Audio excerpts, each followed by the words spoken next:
Welcome back to Casual EDH. This is Chris, and this is going to be part 2 of my Mystery Booster Convention Edition pack openings. I'm going to have 12 more booster packs I'm going to open.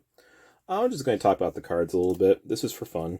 I don't have any particular format I'm trying to follow here.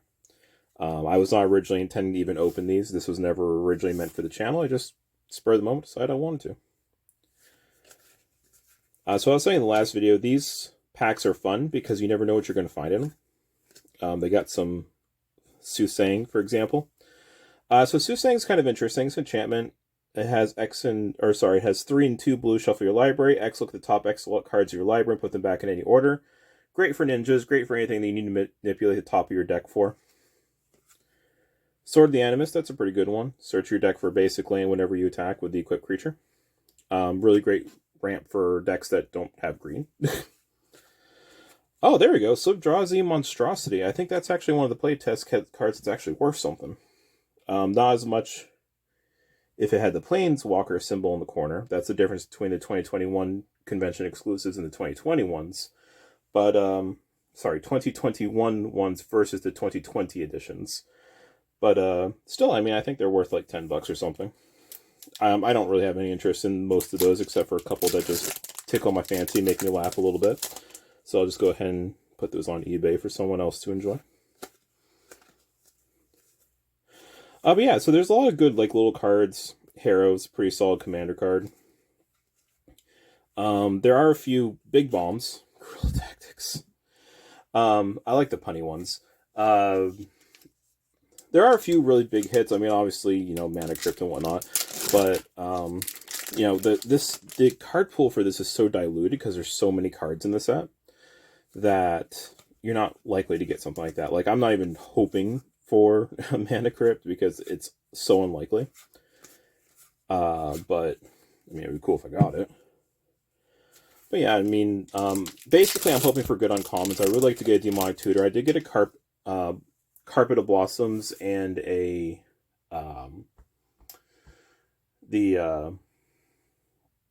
Triumph of the Hordes from the last box. Or from the last set of cards. So, I mean, that was pretty nice. I enjoyed that. Those are the kind of things I'm expecting. Corrosive Verge is a really good card I don't see enough of. It lets you search your deck for both a plains and a forest, so it lets you get 2 cards. And because it does specify forest or plains, but not basic ones, you can get non-basic ones like your Shocklands or your Triumphs or whatnot. Very underrated. I just don't see it enough. Swarm of Locusts. Not locusts, locusts. Flying. Whenever a card name attacks, it gets +1/+0 until end of turn for each locust you control. I would need a refresher on what the locusts are, but I feel like that's a land type. Exclude. Blood Artist. Always a solid reprint. Was just reprinted in Double Masters 2022, so it is a little artificially low right now. It was also reprinted in Jumpstart, so it's had a couple notable reprints recently, but still a good card to get. And right now, given their prices, I would hold on to them if you don't need them. Asceticism is a very good commander card. I'm going to go ahead and put that down there. Asceticism is a very good commander card. It gives all your creatures hexproof and lets you regenerate target creature. So, regenerate is not something you see very often anymore, so it's a pretty strong mechanic because there's also not a lot of cards other than Wrath of God and Damnation that are notable for destroying creatures that can't be regenerated. And of course, this makes it so that they can't target your creatures. Very good for a mono green deck. I run it in my elf deck. It's really strong. Hornet Nest is not as strong. Wrath of Sod. Put a mana bunker on all creatures. Oh, that's interesting. It turns all the creatures into mana dorks. I don't hate that. I would hate if someone played it against me.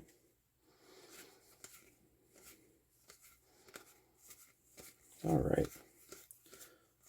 Armadillo Cloak. This was a big one when I started playing Commander. Everyone was still putting into Commander decks just to get the trample, just to get the lifelink. It's not actually lifelink, but it's effectively lifelink. It's a really good card. I actually have a promo of one of those, one of the old promos. Rith the Awakener. I think Brian Kibler just got happy for no apparent reason. I actually think they put Rith the Awakener here solely because of Brian Kibler. Soul Warden. All of this, the Soul Sisters, the ones that creature comes in play, you gain a life. Those are all really good. Also in demand right now.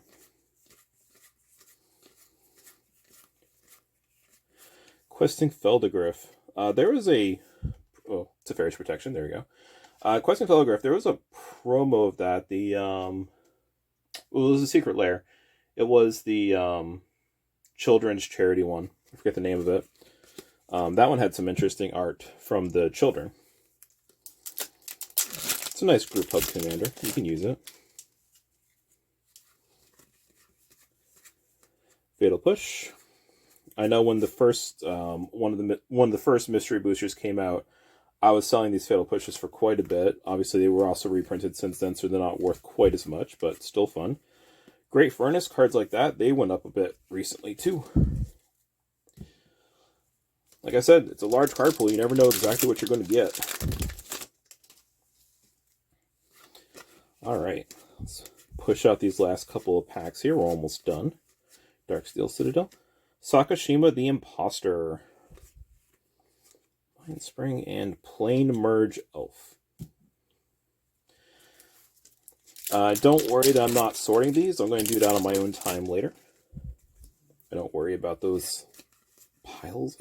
Arcane Denial is a good card. Go for the Throat's a good card. Reprinted recently. Martyrs. Was it Martyr's Cause? Yeah. So Martyr's Cause is a really good card. It's really good for aristocrats when you're just trying to sacrifice things because it doesn't cost mana to sacrifice. Grave Titan, I talked about that last time. It's a good card. Cyclopean Titan. I wonder if they did that on purpose. Put two Titans right next to each other. Man, speaking of Titans, I really wish they would just unban Primeval Titan. Yeah? Does anyone else think that? Hashtag unban Primeval Titan. Debtors no. So actually surprised at the amount of duplicates I'm getting in the rare slot in one box. With all the different rares you could potentially get, I feel like you just shouldn't be seeing duplicates at all. And that's the second Debtor's Knell. And also the second Grave Titan from the same box. Cooligan's Command. Alright, well. If you're still watching, thank you very much. Like I said, this was just for fun. I hope you have a good one.